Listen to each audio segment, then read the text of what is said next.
good morning. I am your practice teacher, Marvin Antonio Yadi from Eastern Visayas State University. So before we start our lesson for today, let's have prayer first in the name of the Father, and the Son, and the Holy Spirit. Amen. So let's have an attendance first.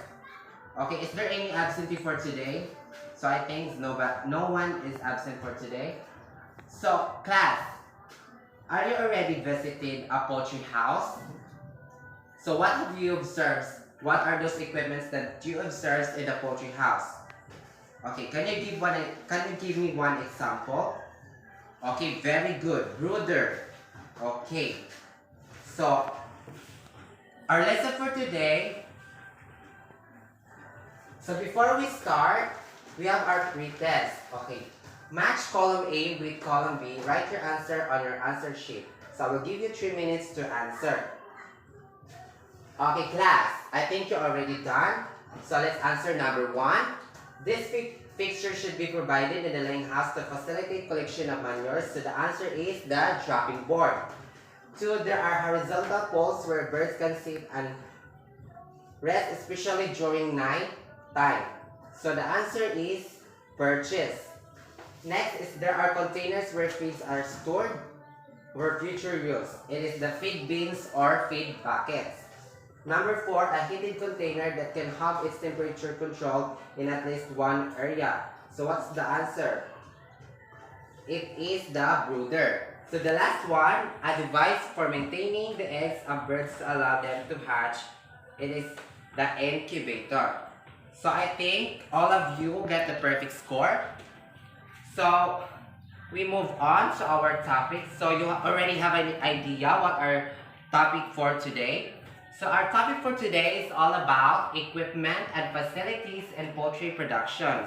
So what are those equipments and facilities in poultry productions? So number 1, we have the dropping board, a surface directly under the roost in a poultry house in which dropping accumulate. So what I've said earlier, mo ni siya ang hulugan sa kanang itis sa manok para dito siya mag-accumulate all of the droppings. Next is the feeder or the feeding tube, in which is placed food or for animals, especially chicken or swine. Mo na siya ang tubungan sa manok. Next is the feed bins or bucket is an open source feed reader. So mo na siya ang butangan sa tubo. Next one is the incubator, is the device stimulating ambient incubation by keeping eggs warm at a particular temperature range and in the correct humidity with a turning mechanism to hatch them.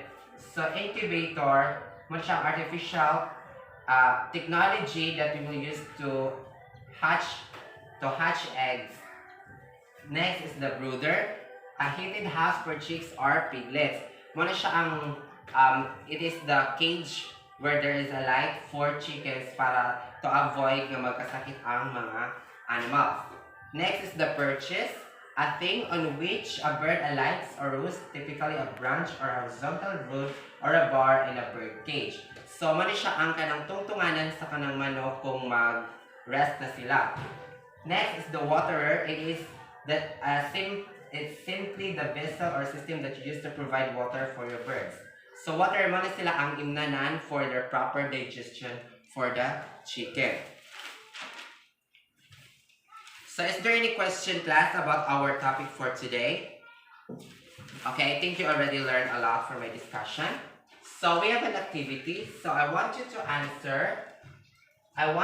identify the facility and equipment with their given definition.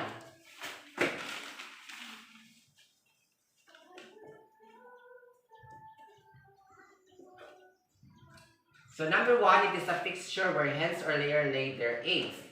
So number 1, it is dredger. Number 2, a heated container that can have temperature controlled in at least one area. So the answer is brooder.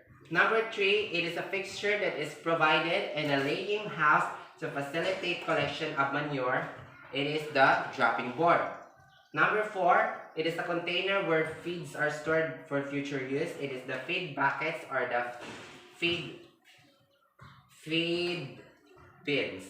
Number 1 is the drinking jar for birds to drink. It is the waterer. So class, for assignment,